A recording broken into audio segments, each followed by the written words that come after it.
হঠাৎ হঠাৎ কয়েকদিন থেকে বুকে বড় ব্যথা। আমি আমি ডাক্তারের কাছে গিয়েছিলাম বাবা। ডাক্তার সাহেব বলল, দ্রুত চিকিৎসা যদি না করি আমি আমি মারা যাব বাবা। ডাক্তার সাহেব বলল, আমার নাকি হার্টের অসুখ হয়েছে বাবা।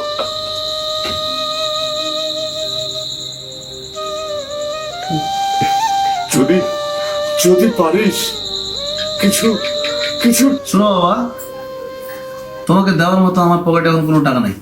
আমার সংসার চালাতে আমি হিমশিম খাচ্ছি। তার সাথে তোমার ভালো হবে আমাদের যে ভিটাবাটিটা আছে না, সেটা বিক্রি করে দাও, ওটা দিয়ে তোমার চিকিৎসা করো। তুই তুই কি বললি বাবা?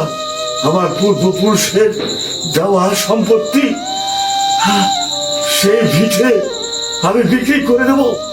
তুই তুই আমাকে বিক্রি করতে বলছিস? আমি এখন রাখি। বলেছিলে তুমি তীর্থে আসিবে, আমারও তনুর তীরে। বলেছিলে তুমি আসিলে না।